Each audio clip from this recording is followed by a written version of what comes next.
Nanawagan ng 34 na grupo ng mga negosyante kay Pangulong Bongbong Marcos na agad aksyonan ang issue sa flood control projects.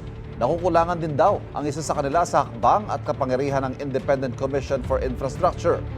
Bukas naman daw Malacanang sa mungkahi ng mga grupo pero hindi raw nito pakikialaman ang investigasyon ng ICI. Narito ang aking unang balita.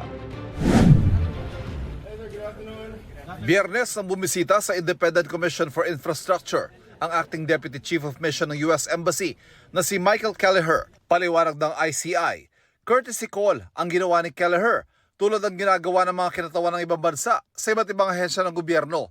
Nakabantay rin daw ang international community sa isyu ng korupsyon sa Pilipinas.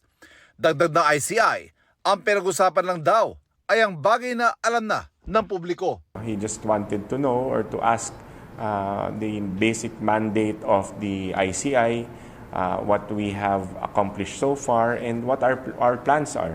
Pero ipinagtaka ito ng grupong bayan. This is supposed to be an independent investigation. So wala kaming nakikitang dahilan para sa isang foreign government na sisilipin, aalamin, at posibleng ini-impluensyahan ang kondukta ng isang internal na usapin sa Pilipinas. Ang Malacanang sinabing walang anumang napag-usapan tungkol sa pag-audit sa foreign assisted projects at sadya nagtanong lang daw si Kelleher sa mandato at sistema ng pag-iimbestiga ng ICI.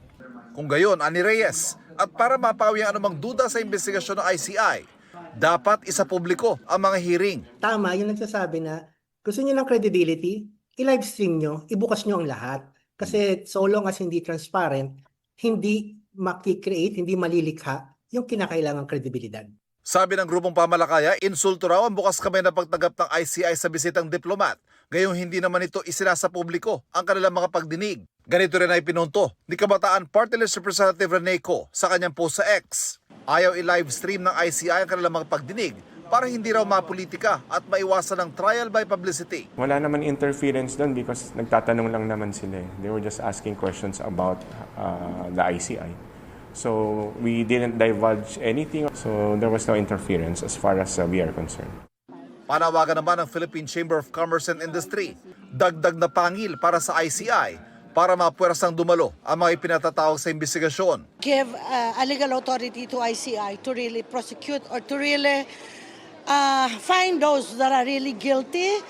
Isa lang ang PCCI sa 34 na business groups na nanawagan kay Pangulong Bongbong Marcos ang agarang aksyon sa malawakang katiwalian. Lalo't malaki ang ambag ng mga negosyo sa pagbabayad ng buwis at trilyong piso nila ang winawaldas sa mga kurakot sa mga ghost project at overpriced na kontrata. We need more and we need decisive actions and decisions.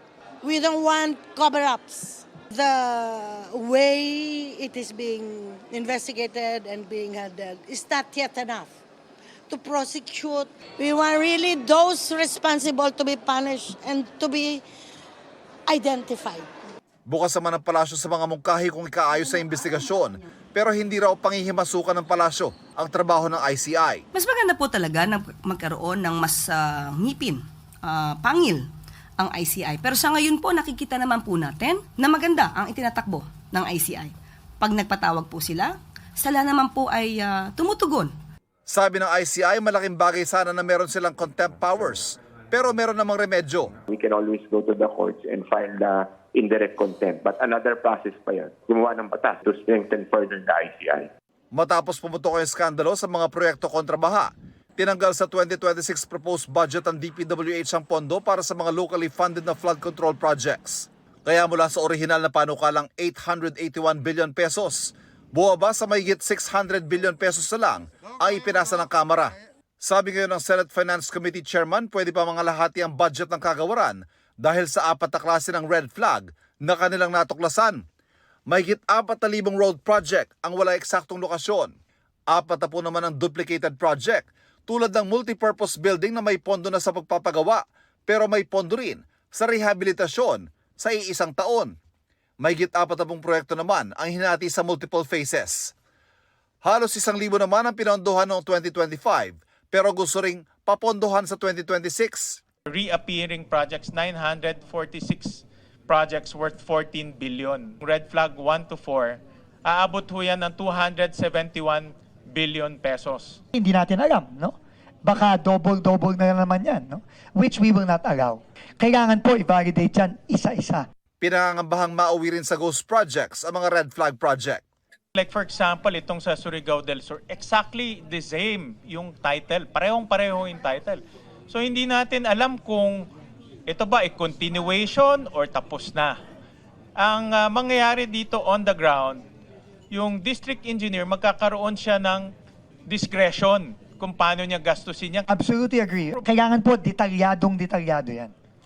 Ayon, kung hindi ma-justify at hindi ma-detalyado, kailangan po yan tanggalin, Mr. Chairman.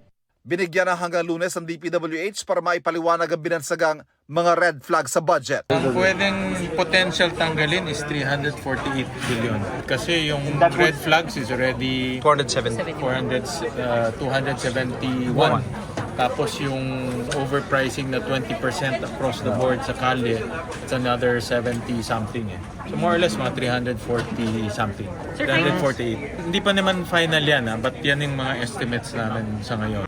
Ito ang unang balita. Ivan Merina para sa GMA Integrated News.